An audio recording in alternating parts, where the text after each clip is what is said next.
नमस्कार, मैं हूं विजय वर्मा और खास खबर में हम आज बात करेंगे मोदी सरकार 2 के 100 दिन के कार्यकाल की। ये 100 दिन का कार्यकाल कुछ खास इसलिए है क्योंकि पिछले मोदी सरकार के जो कार्यकाल है उससे ज्यादा यह 100 दिन मोदी के लिए चुनौतीपूर्ण थे। पिछली बार जो वादे किए थे उसके बाद जो पिछले चुनावों में जो वादे किए थे उन तमाम वादों को समय रहते पूरा करने का जो चुनौतीपूर्ण एजेंडा था मोदी सरकार 2 के पास, उसको 100 दिन में पीएम मोदी ने पूरा भी किया। हालांकि चुनौतियां और भी थी, सदन के बाहर और सदन के भीतर विपक्ष की बड़ी चुनौतियां थी कुछ मुद्दों को लेकर, लेकिन पीएम मोदी इस बार पूरी तरह से सहज नजर आए। खासतौर से जो मुस्लिम महिलाओं को 3 तलाक का जो एजेंडा था उसको लेकर एक एक्ट पास कराना था, उसमें वे कामयाब रहे। इसके अलावा कुछ और भी काम थे जिनमें अनुच्छेद 370 को जो निष्क्रिय करना, यह सबसे बड़ी चुनौती थी और इसमें वे सफल भी हुए। हालांकि चुनौतियां अभी भी है। चुनौतियां यह है कि जो आगे जो आर्थिक सुधार है उसको लेकर मोदी सरकार 2 कई नित नए फैसले कर रही है।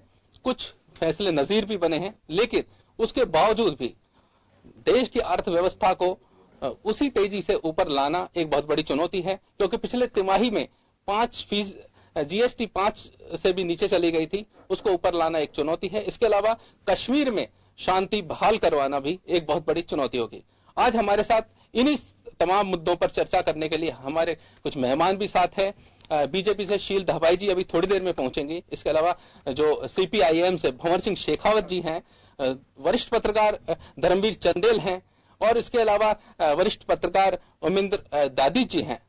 सबसे पहले मैं भंवर सिंह जी आपसे पूछूंगा, विपक्ष कहीं ना कहीं जो पीएम मोदी के फैसलों को लेकर, उनके कुछ एजेंडों को लेकर कहीं ना कहीं इस बार सकचाया नजर आया। पिछली बार जैसे मोदी सरकार जो 1 थी उसमें कहीं ना कहीं मुखर था विपक्ष, लेकिन इस बार कुछ फैसलों को लेकर बैकफुट पर नजर आया। नहीं, जो देखिए आप बहुमत उनका है लोकसभा में, तो इसलिए उनको ज्यादा मालूम है कि हमें कोई भी निर्णय लेने में कोई अब रोक नहीं सकता, इसलिए वो बहुत ज्यादा आगे बढ़कर के वो भी फैसले ले रहे हैं जो देश के हित में नहीं है। आज हालात क्या है कि इतने ज्यादा खराब हो चुके हैं कि ठीक है, वो कह रहे हैं साहब 3 तलाक बिल हमने पास कराया, उसके भी गलत परिणाम भी आने शुरू हो गए हैं। इसमें भी नहीं है कि ये नहीं आ रहे हैं, उसके भी कई फायदे भी हैं, तो उसके साइड इफेक्ट्स भी बहुत ज्यादा शुरू हो गए।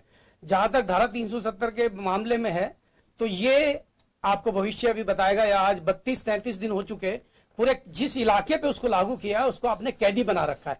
जिन लोगों को आप उसके बारे में कह रहे हैं कि हम इसको फायदा दे रहे हैं, उनको एक कैदी के रूप में आपने रखा है। आपको उनसे कोई संवाद नहीं कर रहे, उनको एक तरह से ऐसा बना दिया है जैसे कोई जाल के अंदर किसी को डाल दिया गया हो। तो ये तरीका जो अपनाया ये भी ठीक नहीं है, विरोध इसका लगातार हो रहा है। लेकिन अब देखने की जरूरत यह है कि 100 दिन भारत के इतिहास में कितने खराब जा रहे हैं। ये 5 साल 100 दोनों जोड़ लीजिए, आप 5 साल को भी जोड़े, आप देखेंगे कि किसी भी सरकार का आकलन उसके द्वारा इस बात को लेकर किया जाता है कि उसके नागरिकों को क्या उससे फायदा हो रहा है, उनके नागरिकों के लिए रोजगार पैदा हो रहे हैं, उनके किसानों के लिए क्या फायदे हो रहे हैं, उसको किसानों को फायदा मिल रहा है, क्या जो देश में उद्योगपति है उनको उसका फायदा मिल रहा है। इन सब विषयों को लेकर के आप जब चर्चा करेंगे तो आपको पता लगेगा तमाम सेक्टर पर मोदी सरकार बुरी तरह से विफल रही है। केवल धारा 370 को लेके देश में इस तरह की खुशी मनाना जैसे कोई पाकिस्तान को जीत लिया क्या? क्योंकि धारा 370 कश्मीर का पार्ट थी जो भारत सरकार के एक समझौते के तहत कुछ सुविधाएं वहां दी गई थी, उनको आपने अनुच्छेद 370 में से 370(1) को भी बरकरार रखा है, 2 और 3 को हटाया है। तो उसमें इतनी खुशी मनाना, ऐसी कोशिश करना, दिखाना, अब तो कश्मीरी लड़कियां एक मिनट मैं रोकूंगा आपको।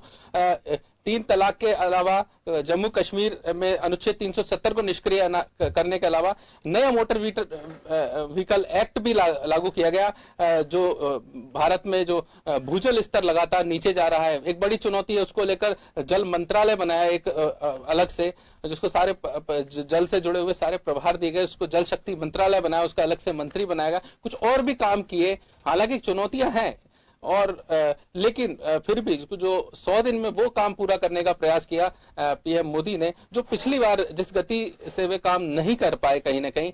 अब एक नजर क्या होती है ना इसमें, एक नजर इस जो पूरे 100 दिन के कार्यकाल पर डाल लेते हैं, उसके बाद इस चर्चा को आगे बढ़ाएंगे। चलिए, आपकी रिपोर्ट लग रही है इसमें। वो क्या आजकल टीवी नहीं दिखता ना, तो पता नहीं चल रहा है क्या हो रहा है।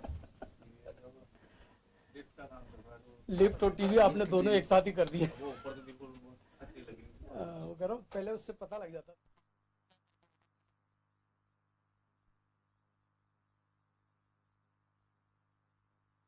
प्रभावी किया।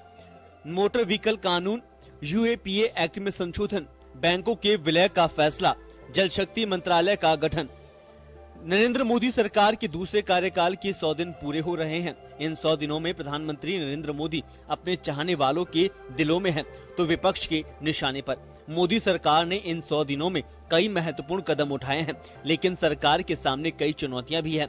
मोदी सरकार द्वारा लिए गए फैसलों पर गौर करें तो ऐसे कई ऐतिहासिक निर्णय लिए गए हैं जिनके पूरे देश और दुनिया पर असर पड़ा है। इन उपलब्धियों में अनुच्छेद 370, 3 तलाक, सड़क सुरक्षा, आतंकवाद पर लगाम और बैंकों के विलय जैसे कई ऐतिहासिक और साहसिक फैसले शामिल हैं। इन 100 दिनों के अंदर बहुत तेज गति से काम किया गया है, बहुत महत्वपूर्ण चीजों के ऊपर काम किया गया है और वो सब चीजें लाने की कोशिश की गई है जिससे जनता का भला हो और देश का नाम बने। उपलब्धियां सारी बढ़ी। हम ये नहीं आंकते कि कौन सी चीज क्या, हर एक का संदर्भ अलग है, हर एक का असर अलग है। जो चीजें जितनी जल्दी लाई जा सकती हैं, जिनके ऊपर देश आगे चल सके, उनको लाने की कोशिश की। आइए जानते हैं मोदी सरकार 2 के 100 दिनों के कार्यकाल में इन साहसिक फैसलों के बारे में। सत्ता में आते ही मोदी ने मुस्लिम महिलाओं को 3 तलाक से निजात का कदम उठाया। मुस्लिम महिला विवाह अधिकार संरक्षण विधेयक 2019 को लोकसभा और राज्यसभा में पारित करवाया। मोदी सरकार का दूसरा सबसे ऐतिहासिक फैसला जम्मू कश्मीर में अनुच्छेद 370 को निष्प्रभावी करने का कदम रहा। देश में ट्रैफिक नियमों को कड़ा बनाने को और सड़क हादसों को रोकने के लिए देश में मोटर व्हीकल एक्ट 2019 लाया गया। इस सख्त कानून के तहत अब यातायात नियमों का उल्लंघन करने वालों की खैर नहीं। मोदी सरकार ने यातायात नियमों का उल्लंघन करने वाले लोगों पर भारी जुर्माना लगाने का प्रावधान किया है। नरेंद्र मोदी सरकार ने आतंकवाद पर लगाम कसने के लिए यूएपीए यानी कि गैर कानूनी गतिविधि रोकथाम संशोधन विधेयक 2019 को संसद में अमली जामा पहनाया।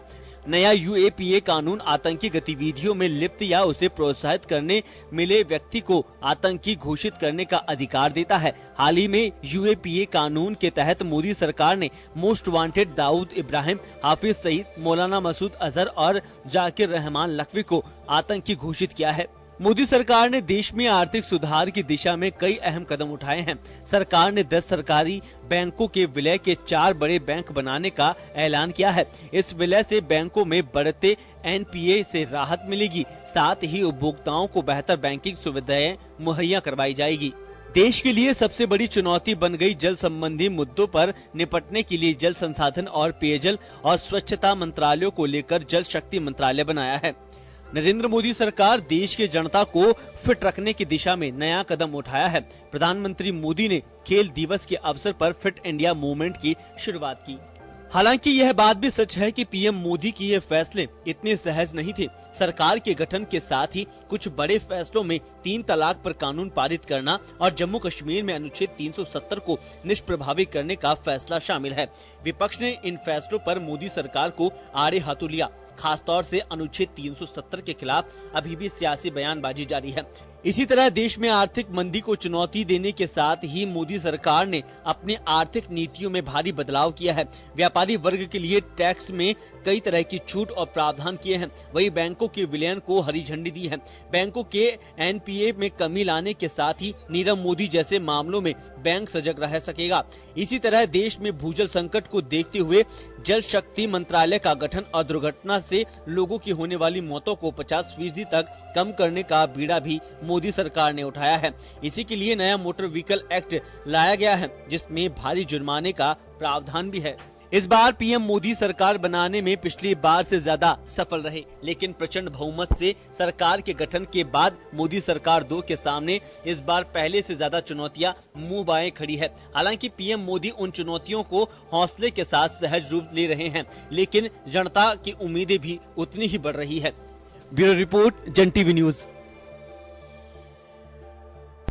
से जो इस चर्चा को आगे बढ़ाते हैं, बीजेपी से शील दवाई जी हमारे साथ मौजूद है। शील दवाई जी, बड़े फैसले किए 100 दिन में मोदी सरकार 2 में। लेकिन सबसे अहम बात यह है कि कुछ जो चर्चित जो मुद्दे थे, जो कहीं ना कहीं जनता की नब्ज को टटोलने वाले मुद्दे थे, जिसमें अनुच्छेद 370 की बात की जाए तो जम्मू कश्मीर में अनुच्छेद 370 को जो निष्क्रिय करना, कहीं ना कहीं लग रहा था कि सरकार करेगी तो सही कुछ न कुछ। जो उनके समर्थक थे, मोदी के समर्थक थे, बीजेपी के समर्थक थे, लेकिन काफी बड़ा रोड़ा था विरोध करने वाले जो विपक्ष का। और इन तमाम चीजों को दरकिनार करते हुए जो संकल्प पेश किया गया, अनुच्छेद 370 को निष्क्रिय कर दिया गया। लेकिन एक बड़ी चुनौती है अब जम्मू और कश्मीर में फिर से शांति बहाली करने की, किस तरह लेती है आप? नहीं, देखिए, चुनौतियां तो जब भी कोई नया कदम उठाया जाता है जो देश की दशा और दिशा को बदलने वाला होता है, तो निश्चय चुनौतियां तो होती हैं। लेकिन इन चुनौतियों का सामना कैसे किया जाए, इसके लिए एनडीए गवर्नमेंट पहले से ही तैयारी कर रखी थी। और लगभग 1 साल पहले भी अगर ये पुलवामा अटैक ना होता तो शायद टेन्योर फर्स्ट में ये धारा 370 हटाई जा सकती थी। जिस तरह से कंट्रोल किया गया है, लोग जो विपक्ष है जिस तरह से अफवाहें फैलाने की कोशिश की जा रही थी, और जिस तरह से गाए बजाए बयान जो आ रहे थे, वो पाकिस्तान को एक मुद्दा देने का प्रयास किया जा रहा था। जो यहाँ के नेता बोलते थे, जो वहां पर पाकिस्तान की संसद में बोला जाता था, ये बातें ऐसी थी जो देश के खिलाफ जाती थी, जो इस तरह के देश हित में नहीं बोला जाना चाहिए था। लेकिन इन सब के बावजूद वहां पर लॉ एंड ऑर्डर बहुत अच्छा है, शांति बहाल हो गई है। इंटरनेट जो बंद किया गया था, फोन सेवाएं जो बंद थी, वो चालू कर दी गई हैं, और जो आम जरूरत का जो सामान है वो जनता को मुहैया कराया जा रहा है। मेडिकल फैसिलिटीज वहां पर पूरी चल रही हैं। और कहना चाहिए कि जो एक सबसे बड़ी उपलब्धि मैं आपको इस बीच बता दूं कि जिस तरह से वहां का युवा, जिसने अपने हाथों में पत्थर उठा लिया था और जो एक गलत दिशा में जाने के प्रयास हो रहा था पड़ोसी देशों से, या अपने ही जो कश्मीर के जो जिस तरह से मुफ्ती सरकार थी या और भी लोग थे, उन सबको दरकिनार करते हुए वहां का युवा 500 से ज्यादा लोग फौज में भर्ती हुए हैं। ये अपने आप में बहुत बड़ा अचीवमेंट है। और वहां की जो हमारी जो केंद्र सरकार ने वहां से जो स्टूडेंट्स है, चुनिंदा स्टूडेंट्स को यहाँ हिंदुस्तान के कोने कोने में भेजा है, ताकि वो स्टडी करें, वो जाने कि हमारी क्या राइट्स है और जो स्टूडेंट्स को क्या फैसिलिटीज मिल रही हैं, हम यहाँ पर सीख के वहां पर क्या कर सकते हैं। एक नई जागृति मैं समझती हूँ कि वहां पर आ रही है। हो सकता है थोड़ा समय लगेगा, लेकिन निश्चित तौर पर जो पर्यटन को भी आप देखेंगे, जिस तरह से जो पहले वहां पर शिकारा चलते थे या वहां पर जो सब्जियां मिलती थी, वो आज भी वहां पर लग रही हैं। लोग घरों से बाहर निकल रहे हैं। लेकिन राजनीतिक दलों को कहीं ना कहीं नजरबंद कर रखा, उसको लेकर विपक्ष आरोप लगा रहा है कि तानाशाही रवैया अपना इख्तियार किया जा रहा है। नहीं, देखिए, इसको तानाशाही रवैया यूं नहीं कह सकते कि विपक्ष पहले अपनी तरफ तो देखे। जो इमरजेंसी लगाई थी 1975 में, वो क्या था? पूरे देश के सारे नेता अंदर कर दिए थे, जेल में कर दिए थे। इन्होंने किसी को जेल में तो नहीं किया। सिर्फ उन लोग जिनसे कि अशांति फैलने की संभावना है, जो वहां पर आतंकवाद को बढ़ावा देने की कुछ ऐसी हरकतें कर सकते हैं, उनको सिर्फ नजरबंद किया। उमर अब्दुल्ला की बात करिए, आप फारूक अब्दुल्ला की बात करिए, वो सब बाहर है, सब अपने परिवार के साथ है। तो ये सब कहना चाहिए कि जो 70 साल में कांग्रेस नहीं कर पाई, वो भारतीय जनता पार्टी ने करके दिखाया है। लोगों में जिस तरह से कांग्रेस का रवैया रहा, जिस तरह से राहुल गांधी ने ट्वीट किए, जनता के मानस में एक ऐसी छवि इनके प्रति बिगड़ी है कि इन्होंने जो 70 साल से जो देश में किया, वो कहीं भी किसी भी तरह से हित में नहीं था। अगर अच्छाई की तरफ कोई काम हुआ है तो उसकी तारीफ की जानी चाहिए, ना कि विरोध के लिए विरोध करें। चलिए चंदेल साहब, आपसे सवाल है। आरटीआई एक बहुत बड़ा अधिकार था, आम आदमी के लिए अधिकार था, और पत्रकार भी अगर कोई खबर को एनालिसिस करना चाहता था तो इन्वेस्टिगेटिव न्यूज बनाने के लिए आरटीआई का सहारा लेता था। लेकिन आरटीआई को कमजोर कर दिया है, ऐसा विपक्ष का भी आरोप है। और ये माना जा रहा है कि कुछ जो मामले हैं जहां पर सजा का भी प्रावधान किया गया है, तो इसको लेकर क्या कहना? देखिए, मेरा मानना है कि आरटीआई एक्ट की धाराओं में कहीं कोई परिवर्तन नहीं है, क्योंकि मैंने उसका अध्ययन किया है।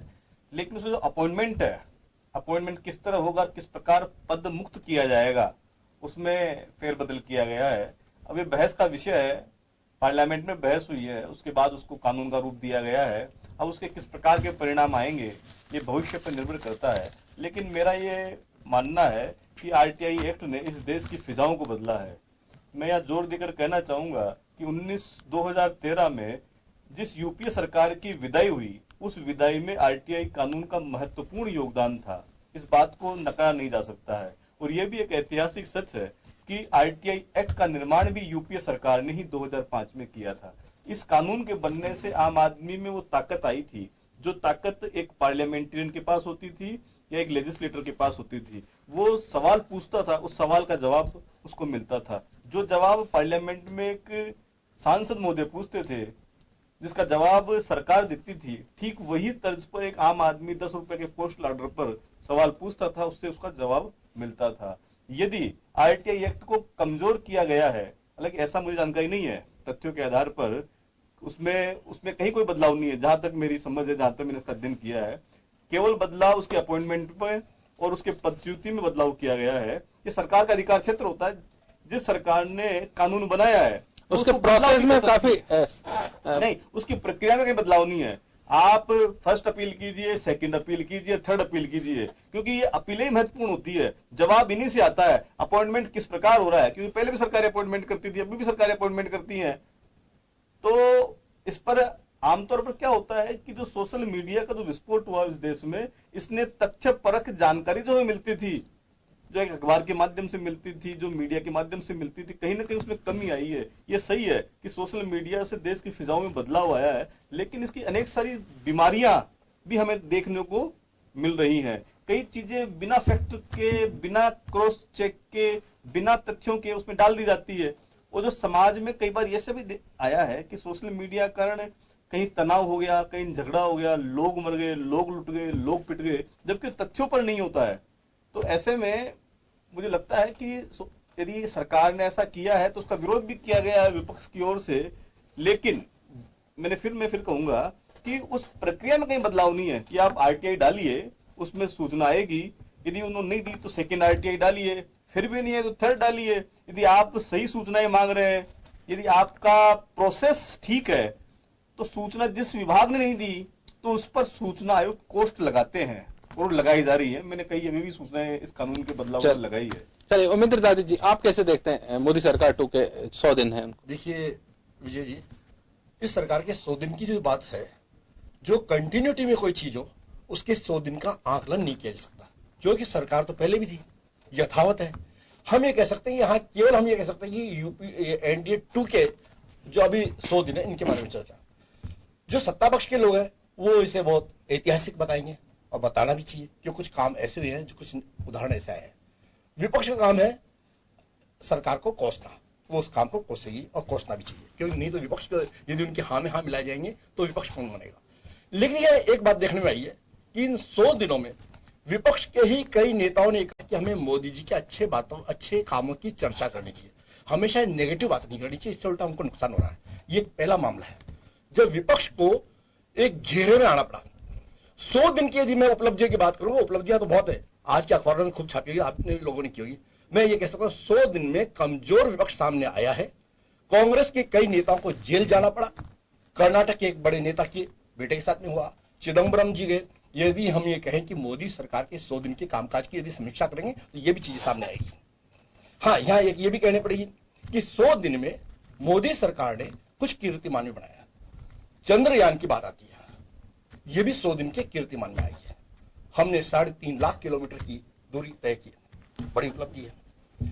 अनुच्छेद 370 है, 11 साल से बन रहा सर, वो बात 100 दिन में नहीं बन रहा है वो 11 साल से निर्माण। अभी यदि माने कुछ हो जाता 100 दिन में नहीं बनाया वो, बिल्कुल है बात। लॉन्चिंग आप कह सकते हैं, तो ये सरकार का निर्णय भी नहीं था, कुछ बनाने का निर्णय भी। देखिए विपक्ष का काम है रुदाली करना। नहीं, विपक्ष यदि रुदाली नहीं करेगा तो उसको विपक्ष नहीं, रुदाली की जरूरत नहीं, विपक्ष को बहुत ज्यादा रुदाली करनी चाहिए। 100 दिन में चंद्रयान ना तो बना, ना वो लॉन्चिंग नहीं बता सकते, सही रुदाली करना चाहिए। मैं एक बात यहाँ और कहना चाहूंगा, आप एक पत्रकार हैं, वो गोदी मीडिया की तरह बात कर रहे हैं। मैं पत्रकार हूँ, मैं पत्रकार हूँ, पत्रकार होने के नाते 100 दिन में ना तो बना, पत्रकार को इससे बिल्कुल। और देखो ना हालत क्या हुई कि आपने इतना ज्यादा उसका वो किया कि वो फेल हो गया मिशन के विलय की बात की। आप मोदी की मुट्ठी में चांद दिखा रहे थे कल, तो आप फेल हो गए। यदि मोदी की मुट्ठी में निकल गया, इसके अलावा ज्यादा नहीं करना चाहिए मीडिया को। ज्यादा मीडिया को मसाला लगा, मीडिया का भी यही काम है सच्चाई उजागर करना। तो आप जैसे पत्रकार अगर ऐसा करेंगे तो मैं सोचता हूँ देश के अंदर बहुत बुरी स्थिति नहीं, सही बात कहना। पत्रकार चौथा स्तंभ है जो देश को आईना दिखाएगा, सरकार को आईना दिखाएगा। आज सारा मीडिया क्या हो रहा है, गोदी मीडिया बन गया। वो केवल कल सारे मीडिया को मोदी जी खिसक गया तो बोलो मोदी जी से क्या। यदि मैं मोदी जी को गालियां निकालता हूं, मोदी जी को कोसता हूँ, सबसे बिल्कुल निष्पक्ष यदि मैं मोदी जी के पक्ष में कुछ बोलता हूँ तो गोदी मीडिया चलाता हूँ, ये इस देश में चलने वाला नहीं है। मैं एक बात यार कहना चाहूंगा आपको कि चिदम्बरम का मामला आया, डीके शिव कुमार का मामला आया, और ये अब तो फैजल अहमद का भी मामला गया, कई चीजें ऐसा गई। यहाँ मुख्य बात चलिए एक मामले है ये अमित शाह जी के बेटे का भी मामला, जरा जांच करवा दो ना, पुरानी क्यों हो गई। अब यहाँ एक बात है, उनकी भी जांच क्यों नहीं करवा देते। नया मोटर राफेल का भी मामला है, नया कमेटी बनाई, उसकी भी जांच करवा दो। आप तो पत्रकारों बोलो तो यूएपीए कानून, ये इसके माध्यम से हमने आतंकवाद पे, यानी मोदी सरकार ने, जब आपने हमको गोदी मीडिया कह दिया तो अब हमको मैं हम शब्द काम में ले सकता हूं, क्योंकि यहाँ यूएपीए की में जो हुआ, ये कानून पहले भी बना हुआ था। आप कहेंगे 100 साल पहले भी बना हुआ था, कांग्रेस के राज में बना था, बिल्कुल बना हुआ था, उसमें संशोधन किया गया। यदि कोई कमियां है उसमें संशोधन किया जाता तो इसको उपलब्धि मानी जाएगी। यहाँ ये बैंकों का विलय, अब आप कह दो इंदिरा जी के समय में भी हुआ था, राष्ट्रीयकरण किया था उन्होंने, विलय नहीं किया। आप ये कई बातें कहोगे, उन्होंने राष्ट्रीयकरण किया, ये बर्बाद कर रही है, पूंजीपतियों को दे रहे हैं। आपको ये बताना चाहिए अधिक बैंक होने से किसको देंगे, अधिक बैंक होने से भ्रष्टाचार बढ़ता है, कई लोग पैसे ले, किसने कह दिया, कई लोग पैसे ले, किसने कहा। अब यदि बैंकों में नियंत्रण रहेगा तो एक उपलब्धि की बात। ये क्या बात पत्रकार हो गया आप कर रहे हो, मीडिया वाली बात। जल शक्ति आयोग बना दिया, जल शक्ति ये मंत्रालय बढ़ाया गया, ये जो पानी की ड्यूटी है सरकार की, जन कल्याण करना सब काम है सरकार की ड्यूटी है, लेकिन सरकार को हर बात पे पानी हर बात कराना सरकार के करना पक्ष का काम होता है। फैसले बड़े लिए हैं, निश्चित तौर पर माना जाएगा। 100 दिन में पीएम मोदी ने इस बार पहले से ज्यादा जो मुखर हैं और पहले से ज्यादा एनर्जेटिक नजर आए हैं पीएम मोदी फैसलों को लेने में। आतंकवाद का जाता है, यूएपीए जो एक्ट है उसमें संशोधन किया। भंवर सिंह जी, आपसे सवाल है मेरा, पहले जो सरकारें थी देश में वो क्यों नहीं कर पाई इस तरह का आतंकवाद को लेकर? जो चुनाव से पहले भी पीएम मोदी ने जिस तरह वादा किया था कि आतंकवाद को जड़ मूल से नष्ट करने के लिए काम करेंगे, और रियल में जो धरातल पर अब दिखने लगा है। देखो उन्होंने पहले क्या कहा, हम नोटबंदी इसलिए कर रहे हैं कि इससे आतंकवाद की कमर टूटेगी, और उसके बाद बहुत बड़े आतंकी हमले हुए देश में, हमारे जो है हजारों लोग मारे गए। उसके बाद नहीं ठीक है, मैं कह रहा हूं कि उन्होंने कहा नोटबंदी से, अभी कल ही की बात बताता हूं, अनुराग ठाकुर ताज पैलेस होटल दिल्ली में, जहां ऑटो मैन्युफैक्चरर्स यूनियन की ऑल इंडिया की कन्वेंशन थी, भागना पड़ा उन मंत्री जी को छोड़ करके। मालिकों ने जो ऑटो मैन्युफैक्चरर्स के थे उन्होंने कहा तुमने देश को बर्बाद कर दिया, तुम कर क्या रहे हो, हमारी रोजी रोटी चली गई है। कल ताज पैलेस होटल की घटना आज के अखबारों में पढ़े, और एक मंत्री को भागना पड़ा, जवाब नहीं दे सके। तो हालत आप समझिए, जो खुद मालिक लोग हैं, जो पूंजीपति हैं, वो सरकार का विरोध कर रहे हैं। एक मंत्री को कल ताजमहल होटल पहले से भागना पड़ा, ताज पहले से ऑल इंडिया कन्वेंशन से पता चलता है। भाई साहब, आप कितने भी भाषण और देशभक्ति कर लो, लोगों को पेट में रोटी चाहिए, वो रोटी नहीं दे पा रही है सरकार, रोजगार नहीं दे पा रही है। 7 करोड़ लोगों का रोजगार चले गया है। अभी इस समय ऑटोमोबाइल सेक्टर की वजह से करोड़ों लोगों की रोजगार रही है, कपड़ा उद्योग डूब रहा है। देश का मैन्युफैक्चरिंग सेक्टर 0.6% पे आ गया है, जो 12% पे था मोदी जी की। ये उपलब्धि गिनाओ ना, 370 से किसका पेट भरेगा? मैं ये पूछता हूं आपसे कि 370 से क्या फायदा हो गया? 11 राज्यों में आज भी जमीन खरीदने पे दूसरे लोगों के पाबंदी है। आपने वहां से जमीन खरीदने की पाबंदी हटा ली है। इसका मतलब है कि वहां की जमीन, जिसका विरोध बीजेपी भी कर रही है, वहां की लोकल, वो कह रही है कानून नहीं चलेगा, यहां विधानसभा एस्टेब्लिश होते ही इस कानून को हम भंग करेंगे, ये भारत सरकार का कानून हम नहीं मानेंगे। ये बीजेपी कह रही है, पाकिस्तानी है। अरे आप 11 राज्यों में, आज आप देखिए नागालैंड में अभी उन्होंने अपना झंडा फहराया नागालैंड के अंदर। एक तरफ नागालैंड को आपने वो छूट दी है जो कश्मीर को थी, दूसरी तरफ आप कश्मीर पे केवल पोलराइजेशन, हिंदू मुस्लिम के नाम पे बंटवारा देश का, ये सबसे बड़ा है। देखिए भंवर सिंह जी, आर्थिक हालात बिल्कुल निश्चित तौर पर खराब माने जा सकते हैं देश के, लेकिन आज 5% बोल रहे ना जीडीपी, लेकिन 3% है भाई साहब, 3% जहां तक बात है 3% है, केवल 5 भी नहीं है। मैं आपको बता दूं, ग्लोबली जो देखा जाए तो इकोनॉमी कंडीशन को बता रहे हैं कि बहुत ज्यादा पुअर है, स्थिति खराब हो रही है पूरे ग्लोबली अगर देखा जाए। अरे हमारा तो सुनो, मेरी बात सुनो, हम तो यूरोप के बराबर शक्ति खुद रखते हैं, 130 करोड़ है ना हम तो। पूरा यूरोप 130 करोड़ नहीं है भाई साहब, बिल्कुल हमारी खुद की परचेजिंग पावर है ना, वो खत्म कर दिया आपने खुद की। भारत वो देश था जब मनमोहन सिंह के समय मंदी आई ना, वो इसीलिए बचा था कि हमारी अपनी क्षमताएं, बिल्कुल आज वो क्षमताएं खत्म कर दी आपने। नोटबंदी, जीएसटी ने देश को बर्बाद कर दिया। मैन्युफैक्चर कल यही बोले कि तुमने नोटबंदी करके बर्बाद कर दिया। वो कौन बोल रहा है? वो मालिक बोल रहे हैं, हम नहीं बोल रहे, हम तो विरोधी हैं। वो उनके ही लोग बोल रहे थे जो बीजेपी के, वो उन्हीं की एसोसिएशन बोल रही थी जो बीजेपी की सपोर्टर है। हम नहीं बोल रहे, हमारे को तो आप कह दो कि साहब रुदाली कर रहे हैं, जैसे पत्रकार महोदय बोल रहे हैं। हम रुदाली नहीं कर रहे, हम सच्चाई बताने वाले लोग हैं। चर्चा को आगे जारी रखेंगे। फिलहाल एक छोटा सा ब्रेक लेते हैं।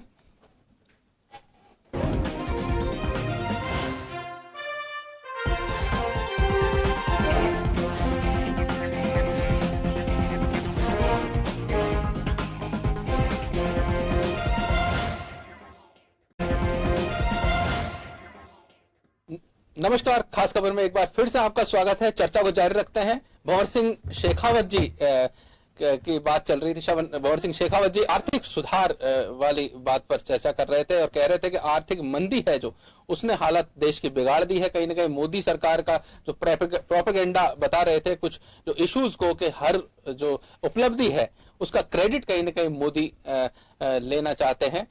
शील दवाई जी से पूछते हैं। शील दवाई जी, आर्थिक जो सुधार को लेकर कई पॉलिसीज मोदी गवर्नमेंट लेकर आई, इस बार भी कुछ नए जो एजेंडे के साथ उन्होंने अनाउंसमेंट किए, कई जो राहत भरी योजनाएं भी दी, लेकिन विपक्ष का कहना है कि इनसे उबर पाना अब 10 से 20 साल लगेंगे उबर पाने में आर्थिक हालात। देखिए, ये तो हमेशा निराशावादी सोचते हैं। मैं आपको जहां तक रोजगार की बात करें, मोदी सरकार ने जो एजेंडा 100 दिन का तय किया था, उन्हें 167 एजेंडे रखे थे जिन पर काम करना था। सबसे पहला था कि उच्च शिक्षा के क्षेत्र में 3 लाख नौकरियां, 3 लाख नौकरियां जो रिक्त पड़े और भर्ती करने का था। दूसरा जो था, जो बंजर भूमि था उसको उपजाऊ बनाने के लिए जो प्लानिंग की गई, उसमें कम से कम 75 लाख लोगों को रोजगार मिलने वाला है और 50 लाख हेक्टेयर जो जमीन है जो बंजर पड़ी है उस पर काम करने का है, जिससे लोगों को रोजगार मिले। और दूसरी बात जो ये कह रहे थे कि आर्थिक मंदी की जो बात कर रहे हैं, आर्थिक मंदी जब ज्यादा भी गई है, मंदी नहीं, जब रेट ग्रोथ ऊंची भी पहुंची है, अप डाउन ये आते रहते हैं समय के साथ में। लेकिन जिस तरह से आप ये देखिए कि जिस तरह से आज जो भारत की इमेज बनी है, आप देखिए रक्षा के क्षेत्र में आप बात कर लीजिए, अपराजे जो हेलीकॉप्टर जो अत्याधुनिक जो माने जाते हैं उनको लिया गया है। इसके अलावा आप जो है स्वास्थ्य पर भी जैसे कह रहे हैं, सबसे रोटी कपड़ा मकान और स्वास्थ्य आरोग्य के लिए किया गया।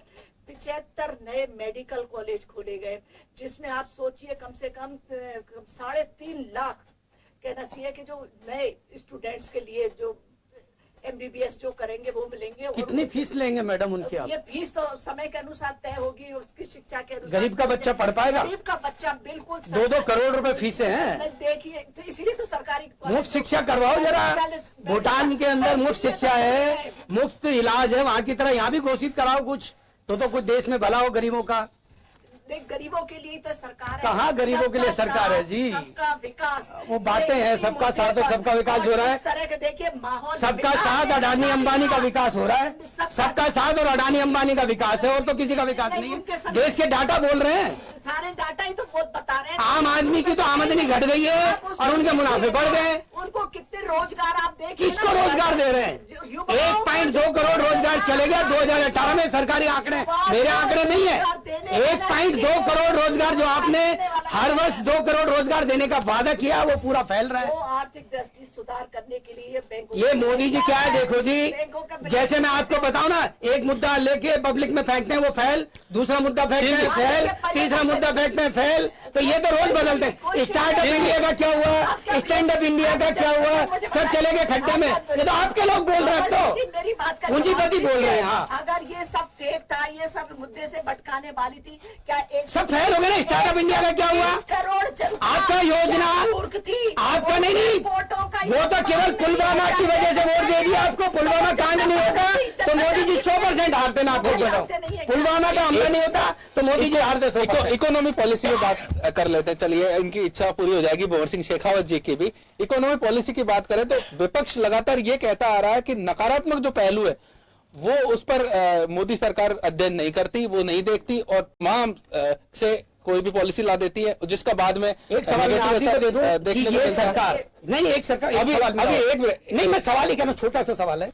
अगर ये इकोनॉमिक में मामले में बहुत ही सक्षम थी तो वित्त मंत्री और प्रधानमंत्री दोनों मनमोहन सिंह जी को जिनको गालियां देते हैं उनके पास क्यों जाते हैं, बताइए मुझे। अगर वो इतने नालायक और निकम्मे आप बताते हैं, नेहरू से लेके मनमोहन सिंह को उन्हीं की शरण में क्यों जा रहे हैं, इसका भी जवाब अच्छे व्यक्ति से सलाह भी नहीं लेनी चाहिए। अच्छा व्यक्ति आपने माना ही नहीं कभी। मनमोहन सिंह को तो मोदी बाबा बोलते थे ना, आप भी बोल रहे थे अभी, बिल्कुल आप भी बोल रहे थे ना। यदि ये मनमोहन सिंह जी का ही प्रोग्राम था चंद्रयान बनाने का, यदि अनुभवी है इन्होंने तो अभी तक घोषणा नहीं की, नहीं सलाह लेना कोई गलत नहीं है। आप जवाब दे दें, आप जरा क्यों जा रहे हैं वित्त मंत्री, क्योंकि कोई अर्थशास्त्री नहीं है। 3 रिजर्व बैंक के गवर्नर इनको छोड़ के चले गए, सक्षम योजना आयोग का उपाध्यक्ष इनको छोड़ के चले गया। कौन है इनके पास?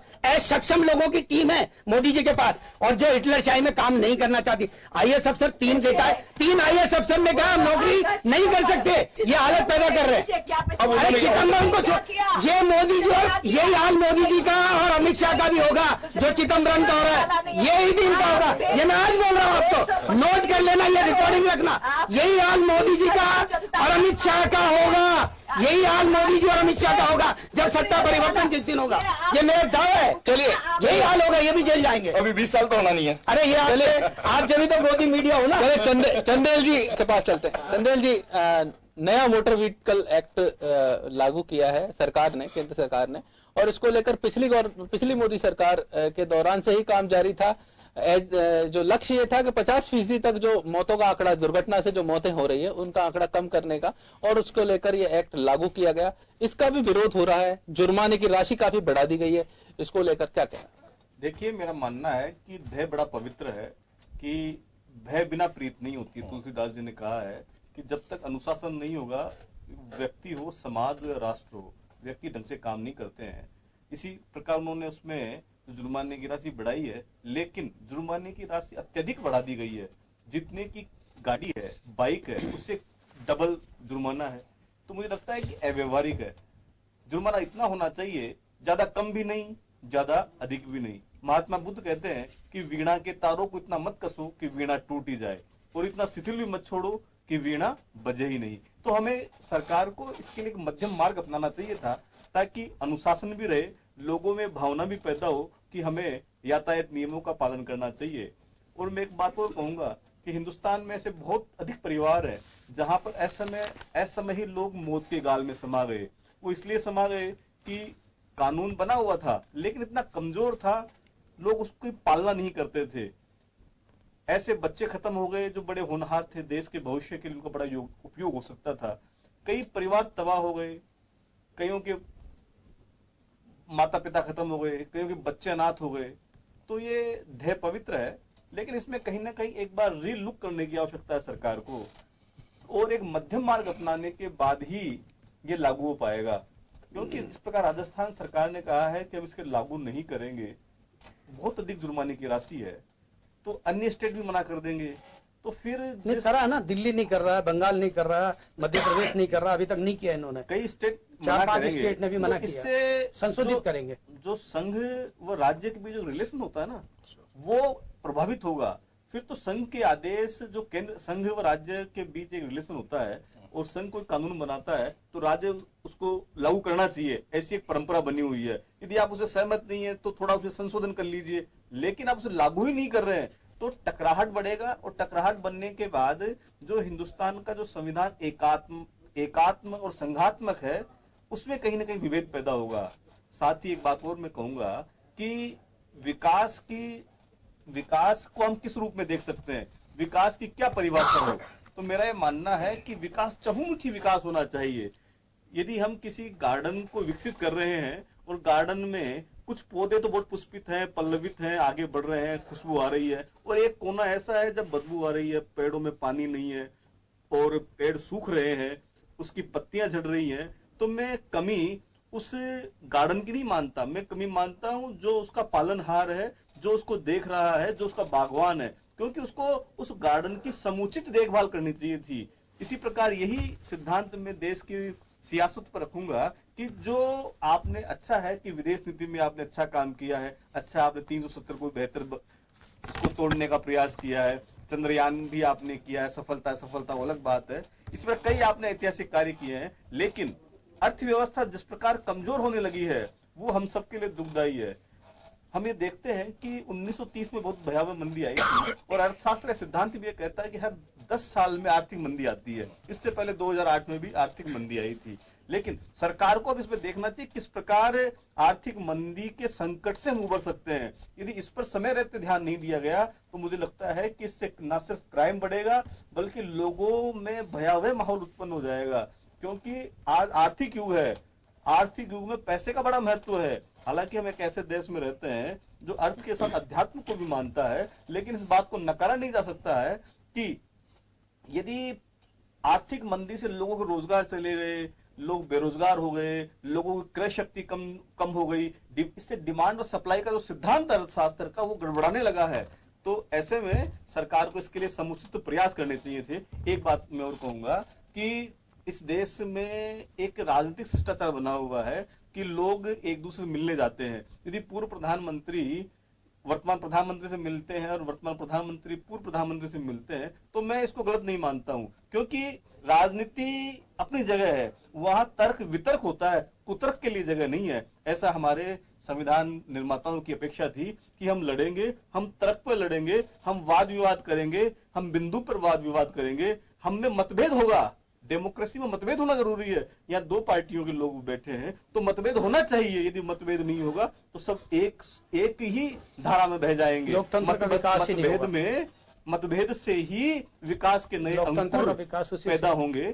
तो मतभेद होना चाहिए लेकिन मनभेद नहीं होना चाहिए। और एक व्यक्ति दूसरे से मिलते हैं तो ये बड़ी खूबसूरती इस देश की कि विचारधारा में जबरदस्त टकराव होने के बाद भी लोग एक दूसरे से मिलते हैं, एक दूसरे से परामर्श करते हैं। तो मैं इसको गलत नहीं मानता हूँ। तो चंदेल जी का कहना है कि राजनीति में मतभेद चल सकता है लेकिन मनभेद नहीं होना चाहिए। कहीं ना कहीं राजनीतिक द्वेष से राजनीतिक प्रेरित नहीं होनी चाहिए।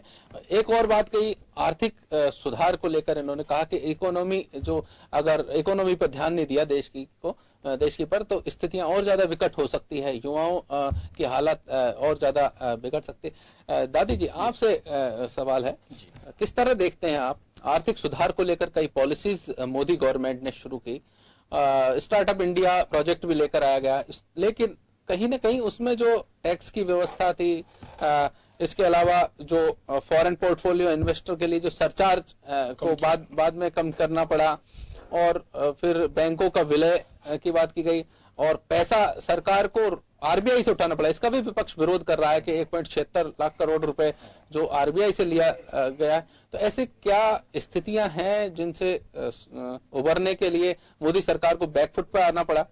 देखिए विजय जी, जब कोई सुधारात्मक काम होता है या कोई कोशिश की जाती है तो उसमें कई झंझावत आते हैं।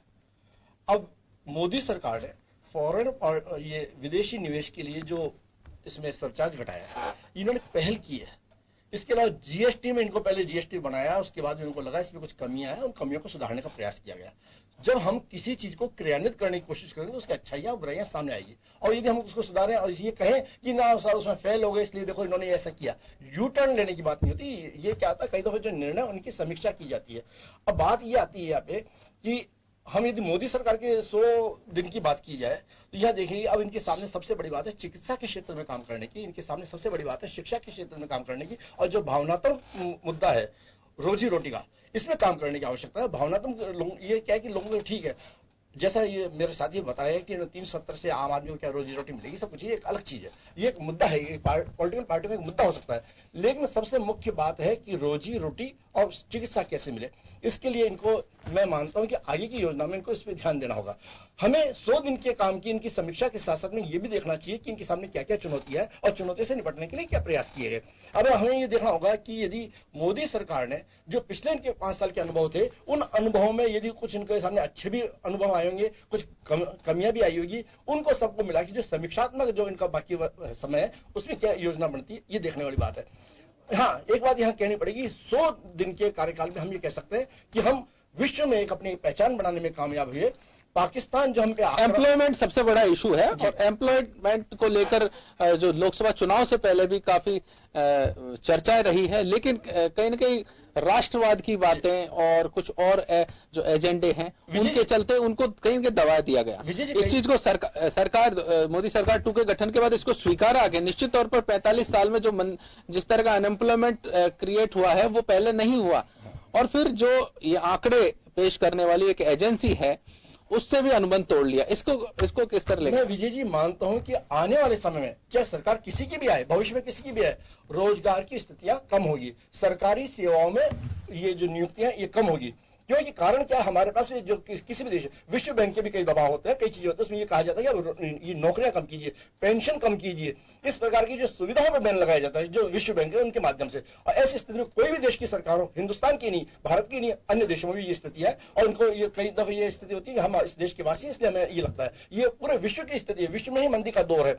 हाँ, बात ये यहाँ ये कहनी पड़ेगी, यदि ये हम रचनात्मक बातों की जाए, अब ऐसे प्रयास करने पड़ेंगे कि लोगों को स्वरोजगार मिले। देखिए, सरकारी क्षेत्र में हम यदि रोजगार की बात करेंगे तो ये बहुत ही आने वाले समय में असंभव होने वाला है, लेकिन हमें व्यक्तियों को स्वावलंबी बनाने के लिए छोटे उद्योग या बड़े या अन्य जो काम है उसमें उनको रोजगार की व्यवस्था देनी चाहिए। जी शीलदा भाई जी, 3 तलाक को लेकर बहुत महत्वपूर्ण जो विधेयक जो लेकर आई थी मोदी सरकार, लेकिन उसके 3 तलाक का जो विधेयक पारित होने के बावजूद भी उसमें काफी जो सजा के प्रावधान भी है, उसके बावजूद 50 से ज्यादा बड़े इस तरह के मामले सामने आए जहां पर 3 तलाक इशू रहा।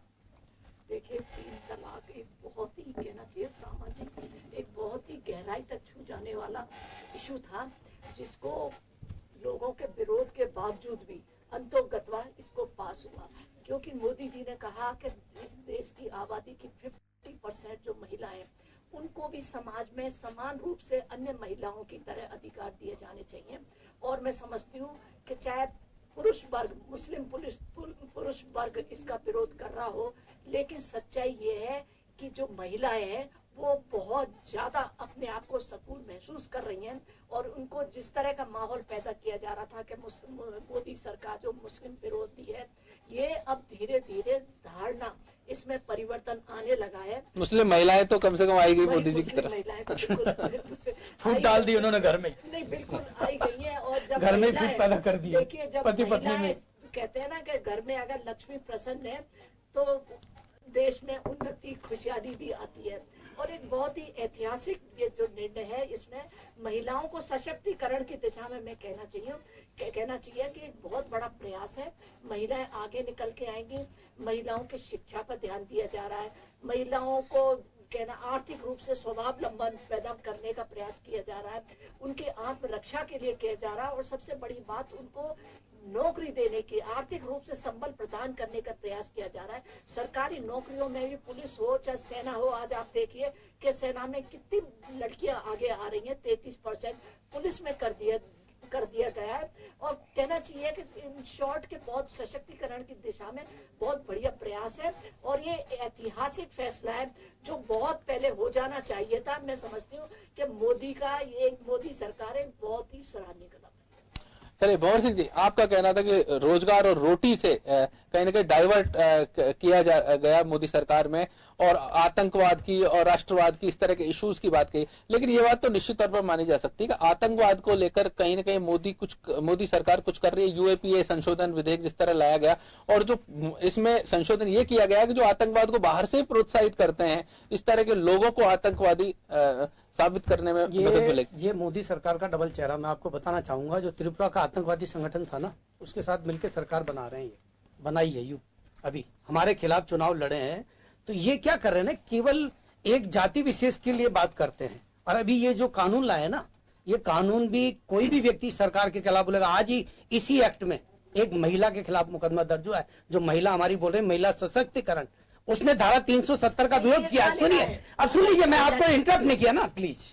धारा 370 के खिलाफ आज का अखबार पढ़ेंगे, एक महिला के खिलाफ देशद्रोह का इसी एक्ट में मुकदमा, क्या गुना है उसका, उसने धारा 370 हटाने का विरोध किया है। तो ये सरकार क्या है, कौन से आतंकवाद को बना रही? ये तो आतंकवादी बना देगी इस कानून के तहत लोगों को जबरदस्ती। जो विरोध करेगा उसको आतंकवादी, आप भी अगर विरोध करेंगे ना, इसलिए पत्रकार महोदय को भी डर लग रहा है। अभी आपको पता है यूपी में एक पत्रकार ने नमक और रोटी, सुनिए इंगित किया है, मैं बाद में बोल रहा हूँ। देखिए, मैं पत्रकार के रूप में बोल रहा है, मतदाता के रूप में नहीं बता रहा। अभी यूपी में एक पत्रकार ने नमक और रोटी खाते हुए दिखा दिया वीडियो और चला दिया, उसके खिलाफ एफआईआर दर्ज हुई है, उसको गिरफ्तार किया जा रहा है। क्या है हालत? पत्रकार सच्चाई दिखा रहा है ना, वो जेल में जा रहा है। भाई साहब, सच्चाई बोलने ये इसी एक्टों के कानून है। आज आपने जो बोला, भाई साहब ने भी बताया, उस एक्ट में भी मैंने यूपी की एक वैकेंसी पढ़ी है, उसमें वैकेंसी निकली, लिखा है इसमें आरटीआई के तहत कोई जानकारी उपलब्ध नहीं कराई जाएगी। उसमें विज्ञप्ति में लिखा है सरकार ने कि आरटीआई के तहत कोई जानकारी। इसका मतलब क्या है? क्योंकि मोदी जी की जो डिग्री थी ना, उसको पूछ लिया कि भैया बताए तो सही कितने पढ़े लिखे हैं। तो वो कानून, तीन चीज हुई इसमें सबसे बड़ी। उनके मामले में लोया कांड के लिए बारे में इंक्वायरी कर ली, गृह मंत्री के बारे में वो जानकारी उपलब्ध नहीं कराई लोया मर्डर केस में। दूसरा, मोदी जी की वो जानकारी कर ली, तो इन्होंने कहा ये बीमारी हटाओ, और केंद्र ने अपने कब्जे में कर रहे हैं उसको, कानून को। अरे भैया, आपका ठीक है कि जैसा आपने बताया उनको अधिकार है, लेकिन गैर कानूनी दुरुपयोग करना किसी चीज का, आप अपने कब्जे में लेना, तमाम संस्थाओं को आज इन्होंने अपने कब्जे में लिया और उसका दुरुपयोग कर रहे हैं। भारत में ये चाल नहीं थी, ये पाकिस्तानी तरीके भारत में अपनाए जा रहे हैं कि विरोधियों को कैसे न कैसे लपेटो रोज। इनके पास काम कुछ नहीं है। अगर किसी डीके कुमार को आपने गिरफ्तार कर लिया, मान लो जैसा इन्होंने कहा आरटीआई अगर नहीं होती तो वो सरकार ही नहीं जाती। और मैं कहता हूं 70 साल अगर कांग्रेस नहीं होती तो मोदी जी प्रधानमंत्री कहां से होते? लोकतंत्र अगर वो खत्म कर देते और वही हिटलरशाही मोदी जी की तरह चलाते तो आज देश में लोकतंत्र कहां होता और मोदी जी कहां के प्रधानमंत्री होते? भाई साहब, तो समझने की जरूरत है। आज ये मरे हुए जो स्वर्ग चले गए, उन नेहरू की आलोचना कर रहे हैं। इस पार्टी की हालत देखो। अरे नेहरू कहां पर आज? नेहरू कहां पर आज? नेहरू ने देश को आजाद करा। अगर मैं कहता हूं बीजेपी होती तो आज ये कश्मीर भारत का नहीं होता, ये पाकिस्तान का पार्ट होता। निश्चित रूप से पाकिस्तान में मिला देते। 645 रियासतें थी। भारत तो बनाया कांग्रेस नहीं ना। भारत का निर्माण किसने किया? वल्लभ भाई पटेल ने किया, नेहरू ने किया, गांधी ने किया, इन्होंने भारत बनाया। 645 रियासतों को एक करके तो भारत बना। जयपुर वाला किससे लड़ रहा था? जोधपुर वाले से लड़ रहा था, मेवाड़ वाले से लड़ रहा था। ये आपकी देनी है। आरएसएस का तो देश को तोड़ने का काम किया है आपने। मुस्लिम लीग के साथ में हिंदू महासभा ने सरकार चलाई है। हिंदू महासभा के साथ अंग्रेजों के वक्त में आपने आजादी के आंदोलन का, क्वाइट इंडिया मूवमेंट का विरोध किया आरएसएस ने। आप देश के वो लोग हैं जो देश को बर्बाद करने में अंग्रेजों के साथ मिले हुए थे। ये तो कांग्रेस नहीं होती तो देश आजाद नहीं होता। अगर आपके हाथ में होती, एडगवार के इनके हाथ में होती, श्यामा प्रसाद मुखर्जी के, तो देश आज आजाद ही नहीं होता। हालत ये थी। आप अपने इतिहास को देखो। आरएसएस देश का रॉयल सीक्रेट सर्विस थी। वो अंग्रेजों के एजेंट थे और उन्होंने देश को बर्बादी का काम किया है। आज सबसे बड़ी जरूरत किसी भी घर में मकान। आज बेटे को शाम को कोई पिता आता है, कितना कमा के लाए, घरवाली भी पूछती है, बेटा भी पूछता है।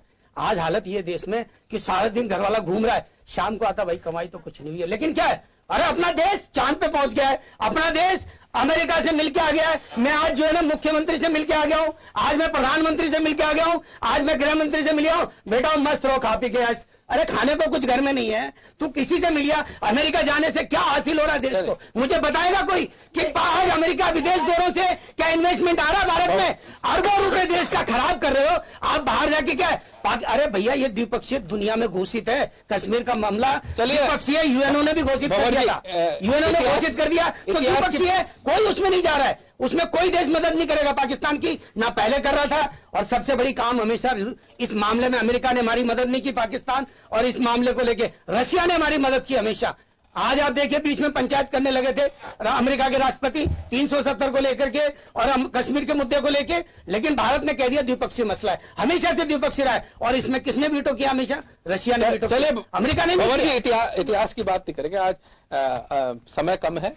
आखिरी जो सवाल चंदेल जी, ओवरऑल अगर देखा जाए, कानून कई लागू हो गए, नियम योजनाएं काफी आ गई, लेकिन मोदी सरकार के लिए इस बार कितनी चुनौतियां हैं? कौन सी और क्या क्या चुनौतियां हैं? देखिए, चुनौतियां को विशेष नजर नहीं आती, क्योंकि अब तक उनका लोकसभा में बहुमत था, अब राज्यसभा में बहुमत हो गया। लेकिन जो मुझे नजर आता है कि मोदी सरकार को उस पर फोकस करना चाहिए था। एक तो लोगों के दिमाग में इस बात का फिक्र उतारा जाए कि सरकारी नौकरी ही जीवन का एकमात्र माध्यम है। ये एक कैंपेन चले, पॉलिटिकल पार्टियों की ओर से चले और ये बताया जाए कि व्यक्ति यदि खेती करता है तो खेती में जीवन यापन कर सकता है। लेकिन आज की खेती तो सिर्फ नुकसान का व घाटे का सौदा है। तो इसको करने के लिए सरकार को एक किसान को प्रमोट करना होगा ताकि खेती करके वो जीवन गुजार सके। चंदेल जी, एक थोड़ा सा बताओ, 3% किसान हर साल छोड़ रहा है। लेकिन दुर्भाग्य रहा कि हमने खेती किसानी को घाटे का सौदा बना लिया। आज कोई भी किसान, कोई भी बाप अपने बेटे को किसान नहीं बनाना चाहता है, जबकि यदि कोई आईएएस है तो चाहता है मेरा बेटा आईएएस बने, कोई डॉक्टर है तो चाहता है मेरा बेटा डॉक्टर बने, कोई पत्रकार है तो चाहता है मेरा बेटा पत्रकार बने। अब तो राजनेताओं में भी ये शौक हो गया कि मेरा बेटा सिर्फ पॉलिटिशियन बने।